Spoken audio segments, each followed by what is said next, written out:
Okay. మనం కోరుకునేదే గాని నేను ఇండిపెండెంట్ కోరుకున్నాను. నా యొక్క శక్తిని నేను ప్రదర్శించగలుగుతున్నాను. బయట పీపుల్‌ని కలుస్తున్నాను. నేను వీళ్ళకి హెల్ప్ చేయగలుగుతున్నా.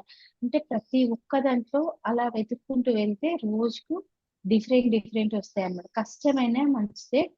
బట్ ఫోర్సబుల్‌గా డిఫరెంట్‌యే రాయాలనేది ఒక రూల్ పెట్టుకోండి. నేను రోజు డిఫరెంట్ వాటి మీదనే రాస్తాను.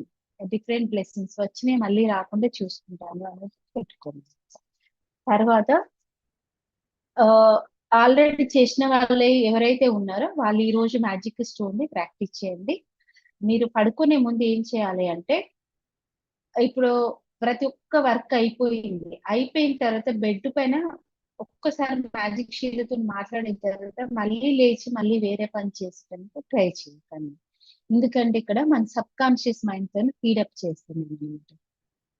మన ఉపచేతన అవస్థతోని మనం వర్క్ చేస్తున్నామనమాట.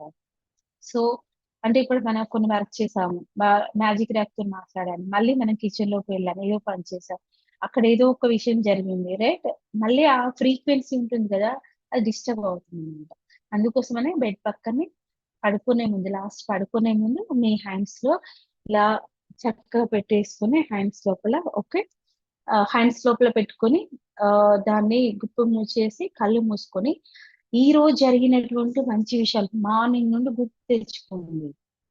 కేవలం మంచియే. మేబీ మీకొక్కటే జరిగిందనుకోండి, ఆ ఒక్కదాన్నే పదే పదే గుర్తు చేసుకోండి. మిగతావి వచ్చినా గాని పక్కన ఫస్ట్‌లో వస్తాయి. మిగతాయి ముందు నెగెటివే గుర్తుకొస్తాయి.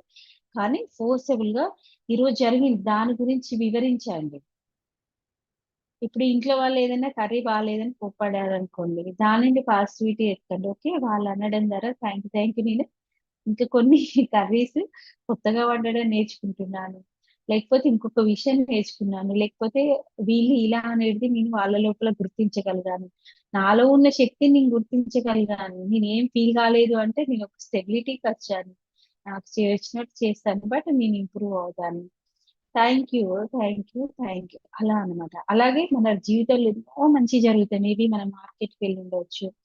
మనం అనుకున్న ప్రైస్ కంటే తక్కువ ఉండొచ్చు. లేకపోతే ఎవరైనా మంచి స్మైల్‌తోని పలకరించొచ్చు. కొన్ని మొక్కల్ని చూడొచ్చు.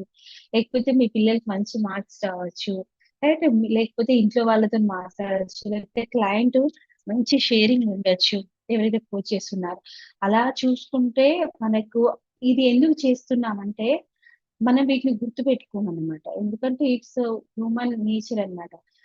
10 మంచి జరిగినా ఆ రోజు ఒక్కటి నచ్చనిది జరిగిందనుకోండి, 10టిని మర్చిపోతాం, 9 మర్చిపోతాం. 1 పట్టుకొని ఒక్కరోజు గాదు, 2 రోజులు గాదు, 3, 4 రోజులు ఇలా ఎందుకు జరిగింది? ఇలా ఎందుకు జరిగింది? ఒకరొక ఒక 10 మాటలు మంచిగా చెప్పారు. మీకు నచ్చింది చెప్పారనుకోండి. ఆ 10 మంచి మాటలను వదిలిపెట్టి ఒక్కటి ఎందుకు నన్ను ఇంత తక్కువ చేశారు? ఇన్సల్ట్ చేశారు? లేకపోతే అది హ్యూమన్ నేచర్ అన్నమాట. సో, దాని నుండి మనం బయటపడేటందుకు ఈ మంచిగా ఉన్నదాన్ని రివైర్ చేయండి. స్టోరీ ఫార్మ్‌లో చెప్పండి. మీరెంత మంచిగా స్టోరీ ఫార్మ్‌లో చెప్తే అంత బాగా న్యూరాన్స్ రివైరింగ్ అనేది అవుతుందన్నమాట. ఎందుకంటే రీకనెక్షన్ ఉంటుంది గదా! ఇప్పుడు మన హార్ట్ నుండి చెప్పేదనుకోండి, మన హార్ట్ యొక్క ఎనర్జీ బ్రెయిన్ ఎనర్జీ కంటే 5000 మోర్ ఎలక్ట్రోమాగ్నెటిక్ ఎనర్జీ అనేది ఉంటుందన్నమాట. ఇంపల్సెస్. ఇది సైంటిఫిక్‌గా ప్రూవెన్ అన్నమాట. అంటే మన బ్రెయిన్ కంటే గూడా మన హార్టే ఎక్కువ కమ్యూనికేట్ చేస్తది. ప్రేమనైనా, బాధనైనా. ఇప్పుడు ఇవన్నీ మనం కళ్ళు మూసుకునేది నీ హృదయం నుండి. ఇప్పుడు ప్రేమ అనుకోండి హృదయం నుండే వస్తది. అదే లాజికల్ థింకింగ్ ఉందనుకోండి, వీళ్ళెందుకు నాకిచ్చారా? వీళ్ళు మంచిగా మాట్లాడారంటే, వీళ్ళు ఏదో నా నుండి ఆశిస్తున్నారు అనేది లాజికల్ బ్రెయిన్ అన్నమాట. సో, కొద్దిసేపు లాజికల్ బ్రెయిన్‌ను పక్కన పెడితేనే గదా మ్యాజిక్ అనేది మన లైఫ్‌లో జరిగేది. సో, హార్ట్‌తోని